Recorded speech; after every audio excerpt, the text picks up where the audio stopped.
I come here looking like a geography teacher. Well, actually, all of my geography teachers were much slimmer, more muscular, that sort of thing. There's a reason there was a high rate of geography students during my GCSE year. So, I come here looking like this. Well, firstly, because it was raining this morning, so obviously needed a coat. Secondly, because it's the first day of Victober and I thought that I might vlog the experience similar to what I did last year. Last night, I was searching for the wire to charge my headphones. Unfortunately, I couldn't find it. So I used my portable speaker in the car. And that has just stopped working as I have reversed into the car park. Therefore, I won't be listening to my audiobook on the way home. I am listening to The Woman in White by Wilkie Collins, and I am already much further into it than I have ever got before because I just reached chapter 3 and we just got to see the woman in white herself, which is fantastic, but also somewhat spooky that she should arrive and begin chatting just as the speaker switches off and I pull into the parking space. Coincidence? Hopefully. Although, 2021 could be the year that I develop some sort of belief in some sort of otherworldly activity. Harken back to the days in which my family, we brought spiritualism to Congleton. I don't believe they brought spiritualism to Congleton. It's just that 7 sisters came to Congleton. One of them was a spiritualist minister, the rest were spiritualists. And my Auntie Wynne, my old mannered Auntie Wynne, got accused of being a Satanist in the 1950s. We still have the letters from the Congleton Chronicle from when she'd been asked to write an article for them. Shocking, really. I'll write a book about it one day. So I won't be listening to my audiobook on the way home, and a smarter Charlie would have bought the Anthony Trollope radio plays with him to listen to, but I didn't do that. But I am enjoying the audiobook. I know I've only listened to it for the half an hour it's taken me to get to work, but it's been good. Whoever's reading it is quite good at building suspense. It's rather, and I find this with Wilkie Collins, is that there is something very atmospheric about it. The dialogue is usually rather crisp, and when I say that, I mean it seems very fitting. It seems to be much more similar to how people would talk, and it's more modern in tone than I expect from Victorian novels. However, I don't know that I mean Victorian novels when I say that. I don't know whether I've just got so used to the Dickensian voice that when I see other Victorian literature, I'm always surprised because I expect it all to be somewhat more grandiloquent as Dickens. However, I do plan on reading either Bleak House or some Anthony Trollope when I get home. I haven't decided. It's Friday, so that means all the soaps are on, which means my father will be watching all the soaps and I can't stand them. I suppose I could disappear to my room for an hour or two. We'll see. Anyway, that's your update for today, and I'll see thee tomorrow. Serving can't afford my guest bill realness.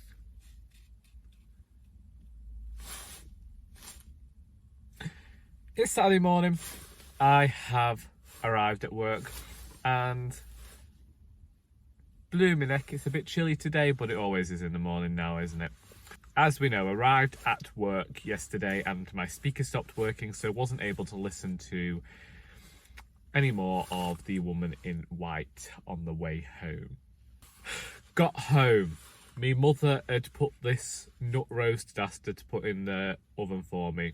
We've had it for ages. I tried another one, very high in calories, unfortunately only vegetarian, not vegan. I shoved some red onion chutney on top of it. Highly improved it. and had that with a ton of vegetables. And then my plan was to watch all these Victober videos that had gone online. Kate Howe's done a great collaborative one that's an hour long. Katie of Books and Things had me really enthusiastic about Anthony Trollope. Jennifer Brooks has done one ranking Dickens, and that was the one I was about to click on when my father's friend arrived. So I ended up disappearing off upstairs with my laptop. Well, I didn't take my laptop at first. I went off to do some Italian at first. Then I went back downstairs because I've made a brew, and I went down with the intention of reading, and this has got me labelled as rude, but I didn't care. My brother, my dad and his mate are all chatting to each other. The soaps are on in the background. Sally, because I've sat down, is kind of minding me. I was like, I can't be coping with this. So I got up all my books and went back off upstairs. And then 10 minutes later, I descended the stairs because I decided I wanted to do Kate Howe's Victober crossword. And it was all going well. It was all going fine. I got most of it done in 15 minutes. Then after half an hour, I sent Kate a message on Instagram saying I was stuck on 2 clues. Specifically one about a cookie. And got one answer. That was good. Got that straight away. I was like, oh, there we go. Can't believe it. But the other one was taking me ages, and then eventually I just Googled a specific term and it was there, and I sent her a message. I just want to sequester myself for 3 months now. But last night I read the the end of chapter 3 of The Woman in White and the 4th chapter, because it's only about 2 pages, and then I switched over to read Doctor Thorne by Anthony Trollope. And this was what I was trying to read downstairs, but it's so heavy on information in the first 2 chapters because Anthony Trollope is giving you all the preamble, everything you need to know before he starts telling the story, that it really takes some focusing. And I find that any time you're starting Victorian literature, or any book really, you need some time to get into the rhythm of what's being written and try and get the voice in your head. So I disappeared. I can't remember whether I read 2 or 3 chapters of that, but the latest chapter is where everything has started to happen. The plot is already flying, and each chapter before this had been focused on one singular character and their story to get them to this point. And it's, we're going to get some sort of romantic story here, and I think it's going to do that really annoying thing where if someone just gave a little bit of information, the entire story could have been fixed, but we're going to have to wait for 500 and something pages for that to happen. But also with these books, it's often the tale of the community as well. I say that having only read 2 of them. The Warden was very singular and focused, whereas the Barchester Towers expanded the world, and I think that's what we're going to get with Doctor Thorne. I'm hoping so anyway. That happened. I've just listened to some more of The Woman in White. I'll get home today at 5 and hopefully listen to some more on the way. I'm really enjoying this. One thing that I like about Wilkie Collins is his ability to craft characters, and they have traits, and they have some there's a woman who just came in, and it's that typical Victorian slandering of a woman, and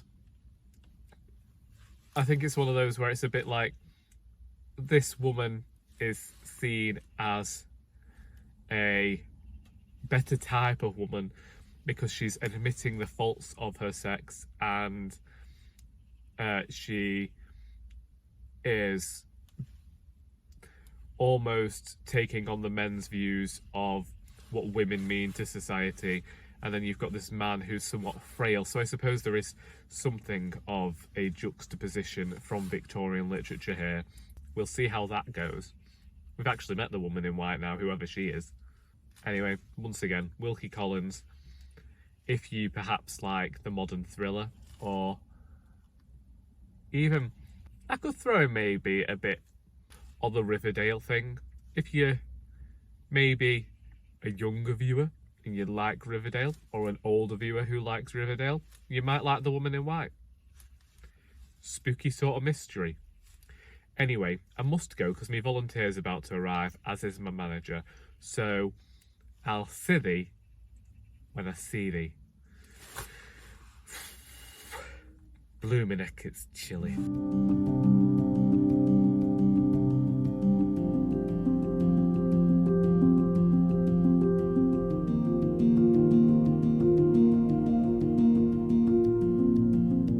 I'm taking advantage of an empty house to give you an update. It is Monday, it is about 7:45 in the evening, and having tried to record this portion already, I have now locked Sally out of my bedroom. So, yesterday, Sunday, not much reading got done. I woke with the best of intentions to continue reading Doctor Thorne by Anthony Trollope, forgetting his name there. And my sister sent me a message. Now, we'd arranged to go on a walk last week. It happened yesterday, and I did not know it was going to take over 3 hours, which was the majority of the day then. I didn't arrive home until about 2. I was covered in mud. If we go off what my phone says, then we walked for about 6 miles. But whether we can believe my phone or not, I'll let you be the judge. I didn't really get much reading done yesterday once I bathed all of this mud. Well, there wasn't really much mud on me, but anyway, I was knackered, had a bath, and by the time everything got done, I didn't really have much time to read. However, I am still enjoying Doctor Thorne. I hope to continue reading tomorrow. The weather looks as though it's going to be torrential, so there might be a walk for me and Sally in there, but nothing extremely long because I don't look forward to getting soaked. My opinion of Doctor Thorne, this isn't the copy I'm reading, but my opinion is still that I can't have much of an opinion because not much is happening, but I do like the parochial tone that Trollope conveys. It's very easy reading. There's a somewhat nostalgic tone to the prose that I think happens because of the time in which it was written.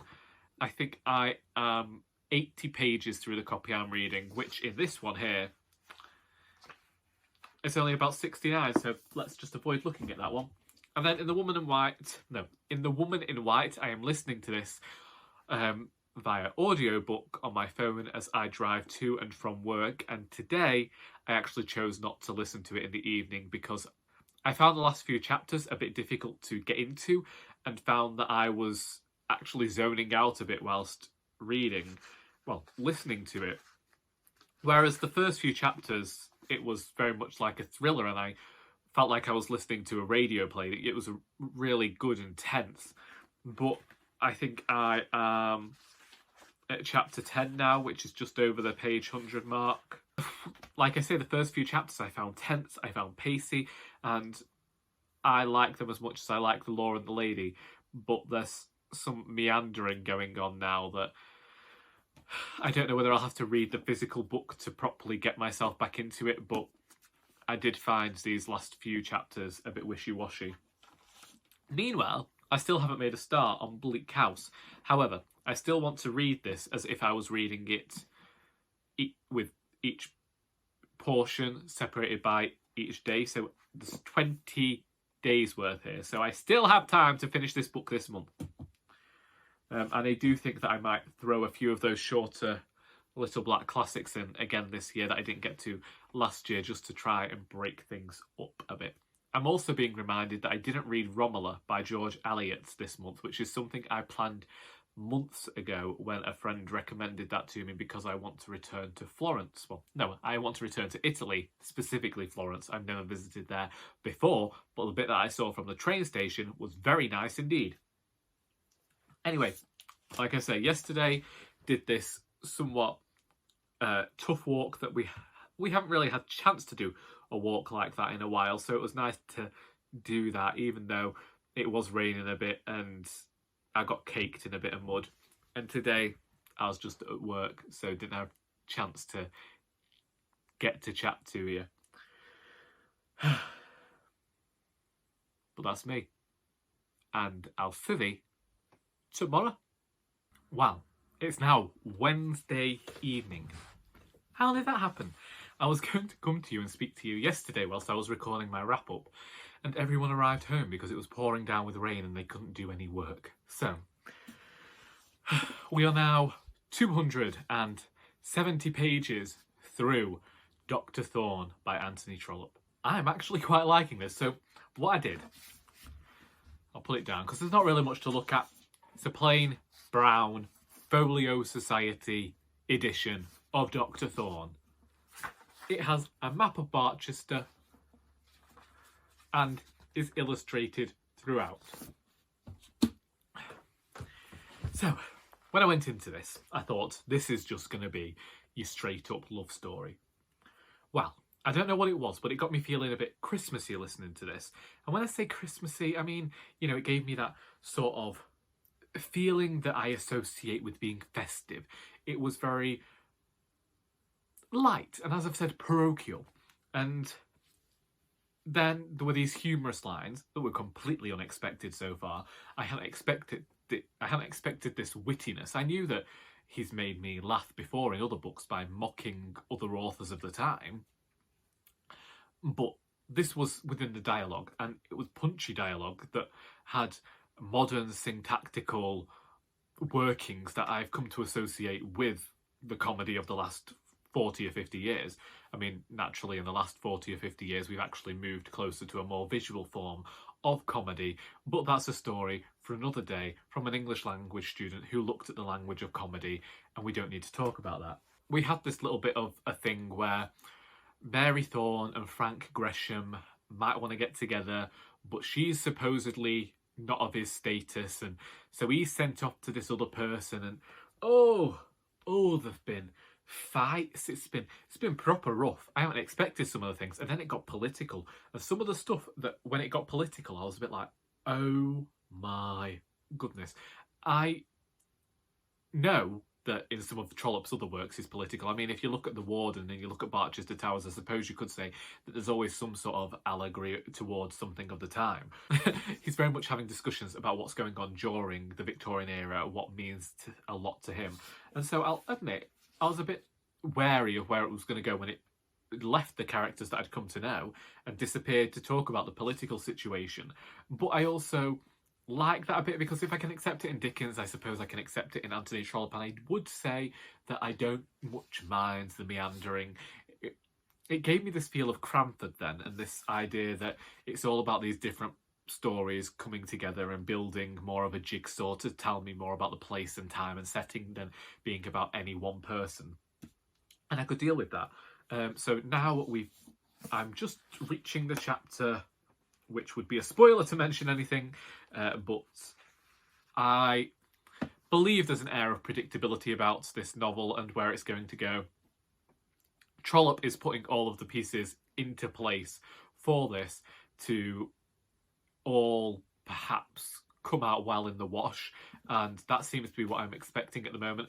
I'm expecting something similar to a pantomime, and I will say that if he manages to shock me in any way and this story doesn't go as planned, then I will be thrilled, but also I am enjoying the reading of this. I did end up downloading the audiobook of this because I found out that Audible, if you were a member, had the audiobook available to listen to for free, and it is narrated by Timothy West, and I've put The Woman in White aside for a day or two, simply because, as I say, I was zoning out a lot more, and considering I have been enjoying Doctor Thorne more than I've been enjoying The Woman in White, I would much rather give this my full attention and then move on to that, rather than feel more wary of picking up, more reticent of picking up Victorian literature because I was having a bad time with one book.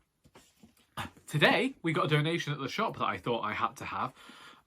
Once again, I'm saving a book from a bin, and this time it's Middlemarch by George Eliot. I also have The Mill on the Floss in this edition. I also have this book on audio. So, this is complete and unabridged. This edition was published in 1994. It's dusty, so I'm going to have to give it a bit of a hoover.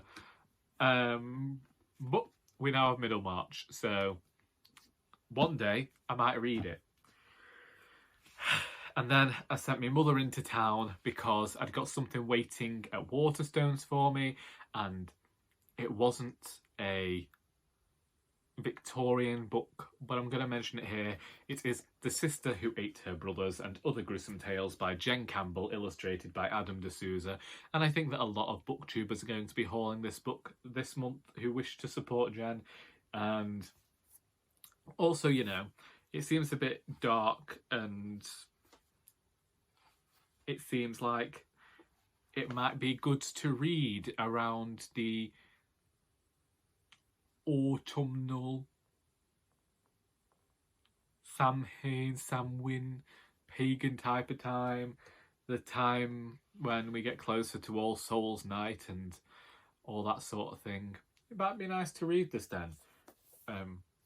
Not Victorian, but I am looking forward to it, and I'm hoping that this might be a book to get my nephew back into reading again when I next see him, because many years ago when I bought Franklin's Flying Bookshop, he really liked that, and recently he hasn't been into reading as much, and I'm hoping that something maybe a bit dark and gruesome might appeal to his nature. And if it doesn't, I'll have fun. But that's me for today, so hopefully I will be able to catch up with you before the writer's group tomorrow. I'm hoping to reach page 400 of Doctor Thorne tonight, and then maybe finish it on Friday. If not, I will definitely have this finished by Sunday. And yeah, I will see thee when I see thee. Well, I do not have very long at all in which to record this portion of the video. It's Friday. We have now been participating in Victober for 1 week, and we have not finished any books. I don't know why I say the royal we here. I have not finished any books. I did not make it to the 400-page mark of Doctor Thorne, and that is because I completely misunderstood dates. I did, however, want to reach page 400 of Doctor Thorne by yesterday. Unfortunately, that didn't happen, and I'm currently only at the 350-page mark. I said this didn't matter, that I would finish it by Sunday, that it was no rush, but there are a lot of Victorian novels that I want to get to this month, and I think that at the end of the day, I'm in this weird place where I'm hard on myself, but then I'm also conciliatory to myself, where I'm saying, well, it's all about celebrating Victorian literature, and any amount of Victorian literature read in the month of October is a good thing. It also happens that yesterday morning I was writing the final Doris book, then I had the writers group, and then I got home, then I was in this quandary. Do I watch RuPaul's Drag Race UK Season 3 Episode 3? Or do I do something better with my time? Ultimately, I chose to watch the show, and I don't know why I'm doing it, because I'm not enjoying it. It's one of those things where when you're at Weight Watchers, or you're in anything like that, they talk about overloaded food environments when you go into a supermarket and you're spoilt for choice. And this is where they try and convince you to get a list. And as much as I think that it's fantastic that such an art form is being shown on the television, whilst I think that it is great to see so many LGBTQIA plus people on our screens, this element where they're turning it into a drama, and where I begin to notice more what production's doing, and also I just feel like there's too much going on. I thought that we had a great series recently with All Stars 6, but we've gone from Series 2 at the start of the year, Drag Race US, All Stars 6, and now this. And that's just the ones that are on the proper tally. You've then got all the other ones, you know, Holland and Spain, and whatever else there is out there. I will probably watch the Italian one simply to brush up on my Italian. But hey, So I watched that, wasted my time doing so, and now it's Friday, and I'm knackered because I could not sleep last night, and I'm not sure when sleep happened. I know that whenever I came out of a dream, I was oblivious to how I'd ever fallen asleep in the first place. Anyway, Doctor Thorne. So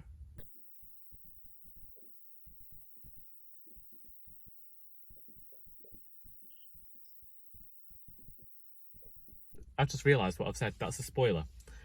So I can't say that. I'll have to cut that out. Editing, Charlie, you'll have to cut this out. So anyway, something's happened that has seen one person in the couple be exiled. And there's a lot about love, status, and money, the love of money, debt, and how money is basically what is getting in the way of Frank and Mary being able to get together. One of the things that I thought would happen and has been put in place as a cog in the machine of this story has happened. So now I'm just waiting for the other cog in the machine to be reached. I will be listening to the audiobook on my way home this evening. And all I can think about is how old I am, because these people, Frank is now 22. He was 21 at the start of the book. And I'm not sure how old Mary is because I've forgotten. But they're young. They're so young, and they're talking about marriage already. And it makes me recognise that, well, firstly, 29. Never had a suitor in my life. Never. It's unlikely to happen now. Although my Nana Amy said the same thing. She didn't get married until 1936 or 37. She didn't have me nan until 1938, and by then she was 36 and 37 herself, and she'd given up. Unfortunately, I do think I'm always going to be the maiden aunt. As I say all the time, perpetual spinster over here.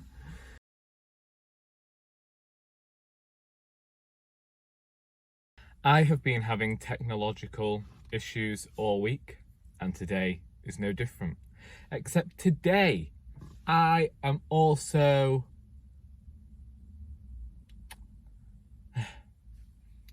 me and my hair were having conversations. We were not on the same wavelength this morning with how I particularly wanted to look, and my hair couldn't really get to how I wanted it to look. Are you a bit high right now? I don't know. Let's try. No, that's no better.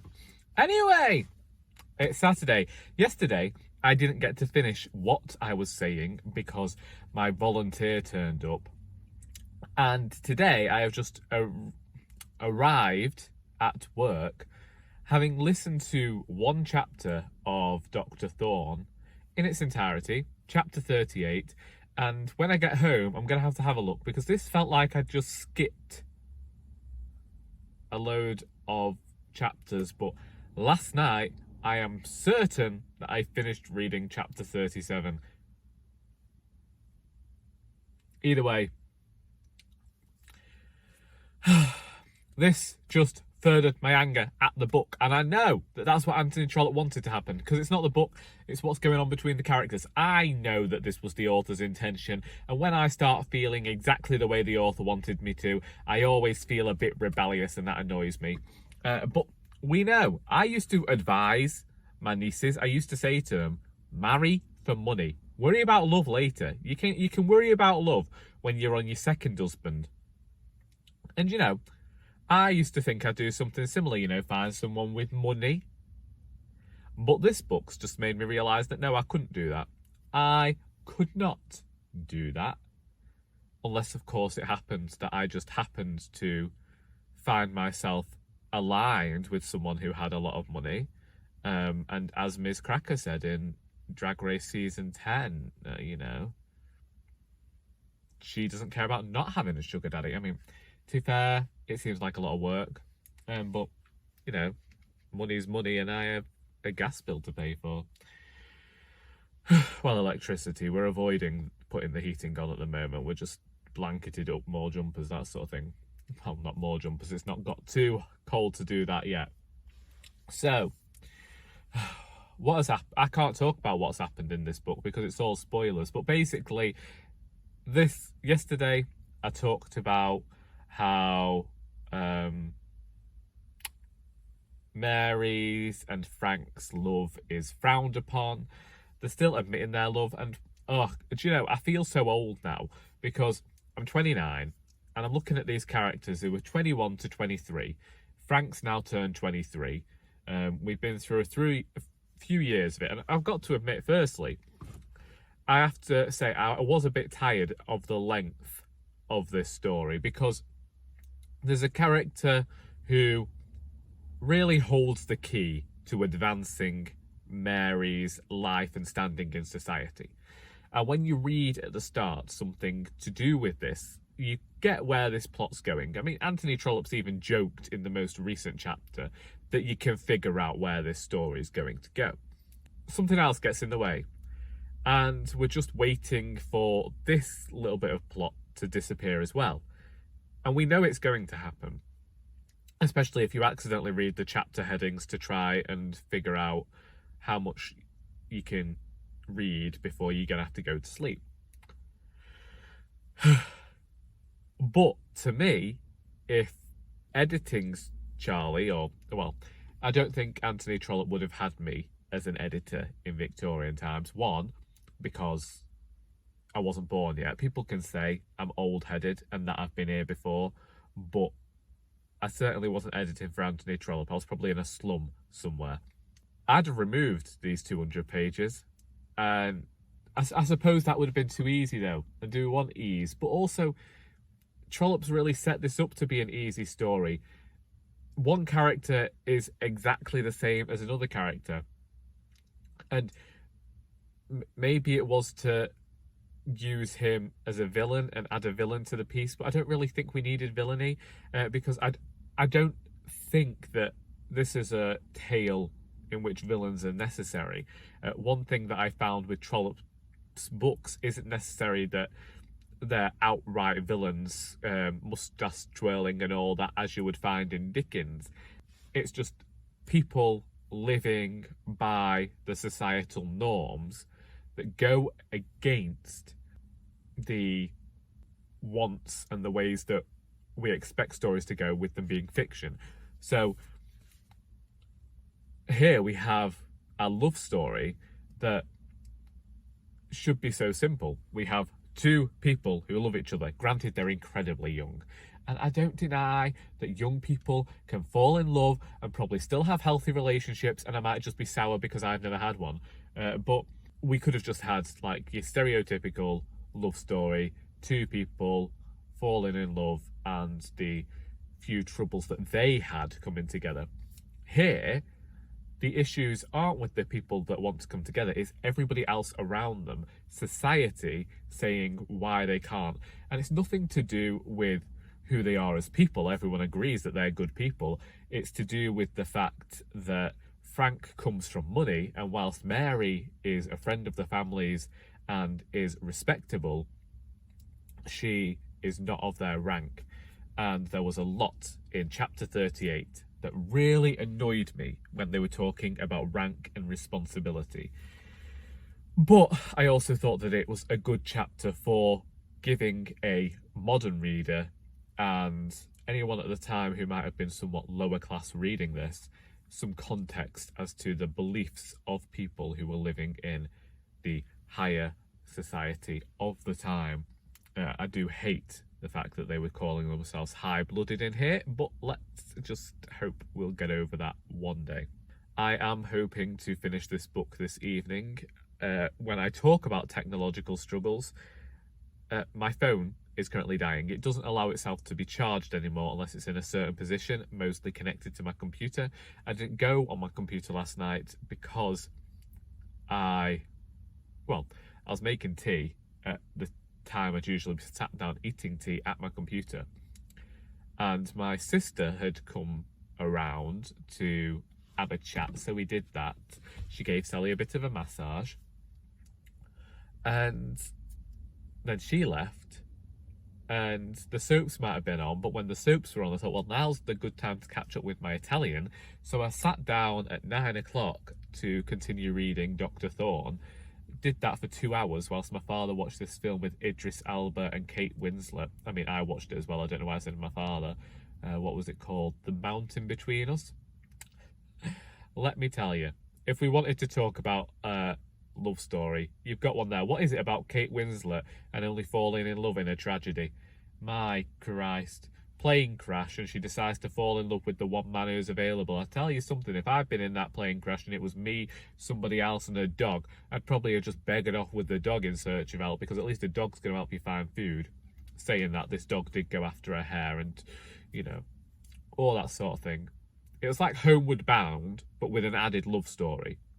In fact, what I'll say is, if you don't like romance, watch Homeward Bound.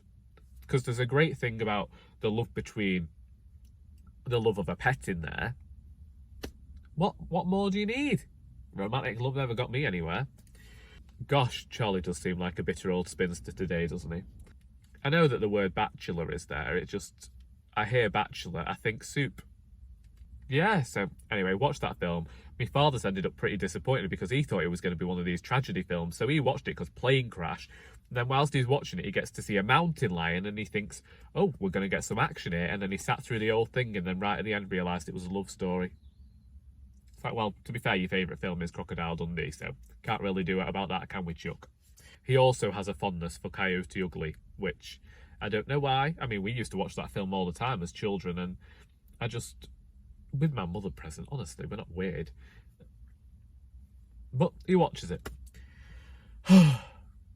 Anyway, yeah, I got to finish Doctor Thorne today.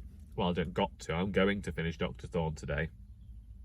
Then I might do a proper review of that tomorrow. I don't know what I'll read after it. Tomorrow, if the weather's, well, dependent on weather, I know I definitely want to take Sally on a walk, because she's not actually had a walk in a week. Now, I know we did 6 miles last Sunday, but that's not good. I might have been getting out of the house and getting to do stuff, but that's because I've been coming to work. So you get a lot of steps in walking around the shop and doing stuff. So got to sort that out. I know you think with all the family I've got at home, they'd take her out. Well, you'd think wrong. Decide what I'll be reading next. Don't know whether I'll go back to The Woman in White just yet.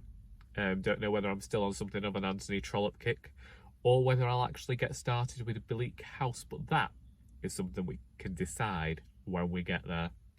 I hope that I can't remember what I was saying yesterday is the problem, so I hope I've covered it here.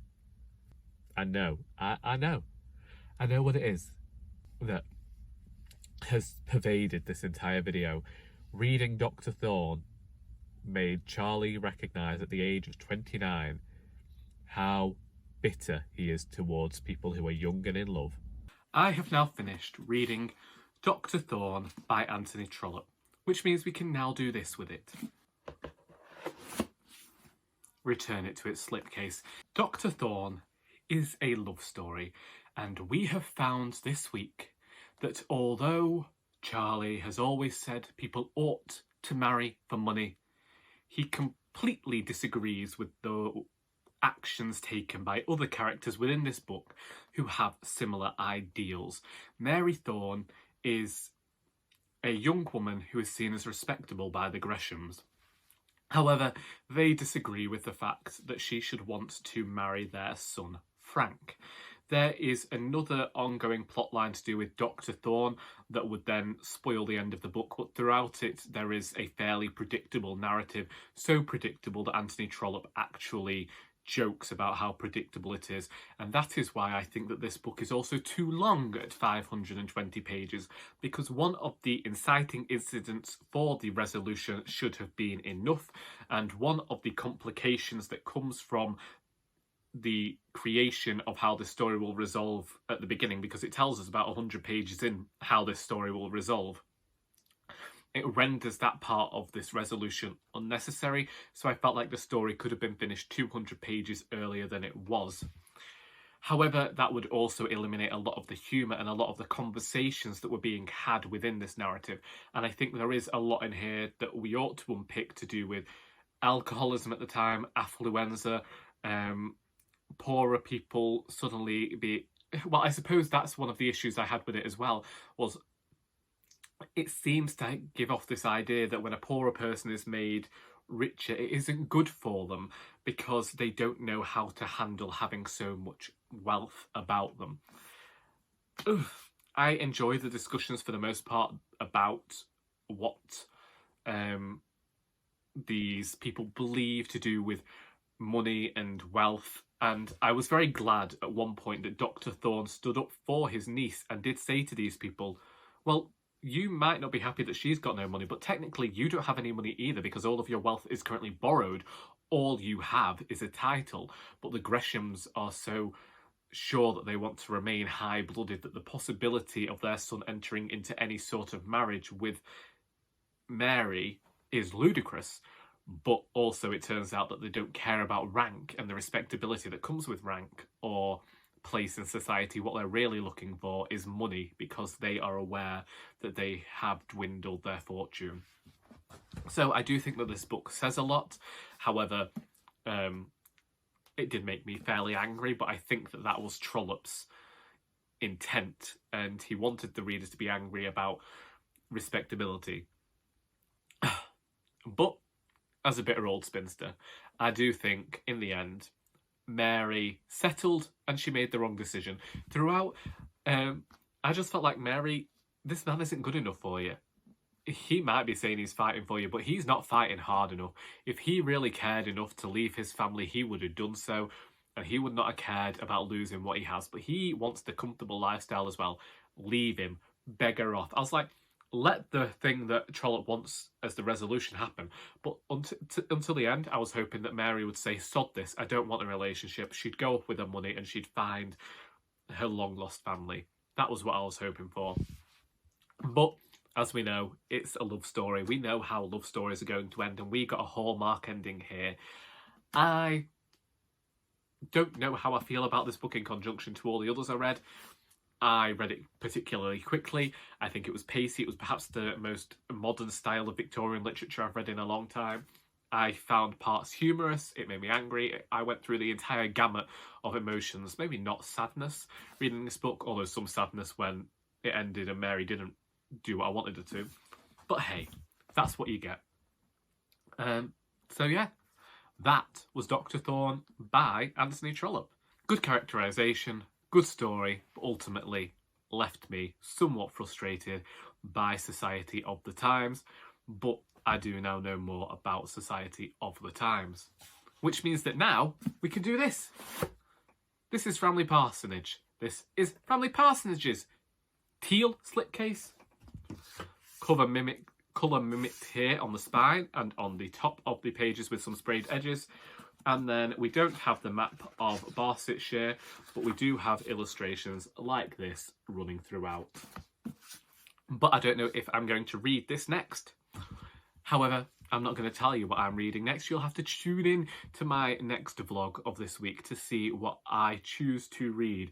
Will it be Framley Parsonage? Will it be The Woman in White by Wilkie Collins? Will it be Bleak House by Charles Dickens? I don't know. And I'm not about to tell you what my thinking is currently. If you've read any of the books that I've mentioned today, please feel free to discuss them in the comments below. If you can choose for me, what do you think I should read next? Should I read The Woman in White? Should I read Bleak House? Should I read Framley Parsonage? Or should I choose something else entirely? Tell me your thoughts about that as well. I hope that you've enjoyed this video, and until next time, that is all.